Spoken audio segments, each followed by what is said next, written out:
This year's conference, as well as a Цьогорічна конференція, також як і попередня, відбувається на фоні жахливої руйнуючої війни в Україні. Нам дуже прикро за втрати в Україні, але ми також вражені тим, яким чином Україна бореться для того, щоб відбити російську агресію. Для мене велика честь та привілей представити президента України Володимира Зеленського. Thank you so much. Mr. Chairman, Madam Secretary General, thank you for your very important, strong words about us, about Ukrainian people, about Ukraine. Your Majesty, Your Royal Highnesses, ladies and gentlemen, dear Sweden, I'm pleased to participate in this conference and want to thank all participants and the Swedish society for your solidarity with Ukraine and the Ukrainian people. Solidarity is the basis of security in the modern world. This is one of the main conclusions that can be made from our Ukrainian resistance against the ongoing Russian full-scale invasion for almost 2 years. When a nation relies on solidarity from others, and therefore on the support it can successfully defend itself even against a much larger enemy. A larger enemy in terms of military strength. We all know that Russia is now using against Ukraine and in hybrid forms against all of Europe the potential that has been amassed over the lifetimes of several generations. This includes weapons, industrial and economic capabilities, and Russia's energy potential, which it spends on waging its war. We must admit this is a significant force, but still I am confident, and our results demonstrate that even Russia can be brought back within the framework of international law. Its aggression can be defeated. Of course, Ukraine would not have surrendered to the occupier and would not have put up with the occupation under any circumstances, even the worst. Every nation that values freedom has always to fight even when it is difficult or impossible to hope for someone's help, but to fight successfully, to reclaim what is yours, to restore security to people, to your region, and to teach the aggressor that aggression brings no benefits is only possible if defense gets strength from solidarity. Because the unity of many is always greater than any enemy's force. And whatever Russia does against Ukraine, we have proven that we can find the necessary counterbalance when we act bravely, when we act together with partners, and when we have an absolutely clear goal to protect lives.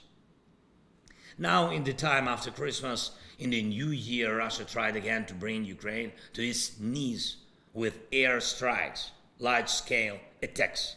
Over 500 missiles of various types and attack drones, Iranian Shaheeds.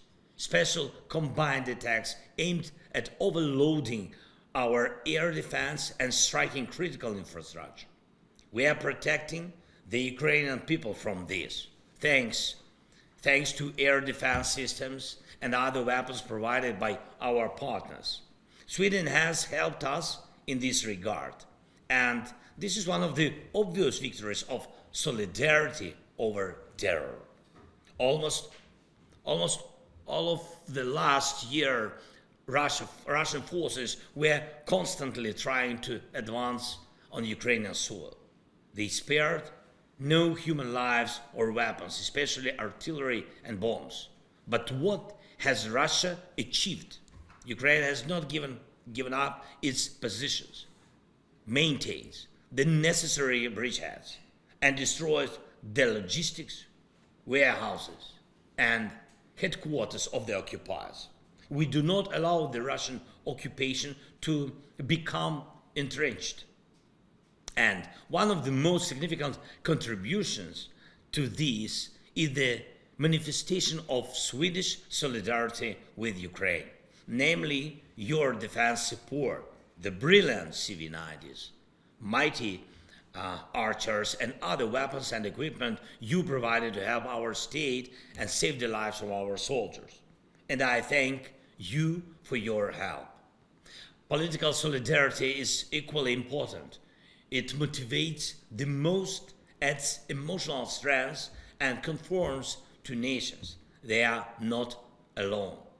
Every democracy in Europe should see and be confident that politicians will not compromise the concept of European values if someone is tempted by the concept of spheres of influence. Values must dominate. And this is the case now. We see evidence of this in Europe's support for our movement towards the European Union. Ukraine received the decision it deserved, a decision to start membership negotiations. And this is precisely the political solidarity we need. And Sweden made a choice that also required huge solidarity, the choice regarding NATO membership. And I am grateful to everyone who showed their solidarity with you and has already supported your entry into the alliance, as well as everyone who helps finalize this decision. I hope that the Turkey Parliament will respond positively. But political solidarity is not only in institutional progress, not only in who you are and who you are with, but also in what exactly you all can do together.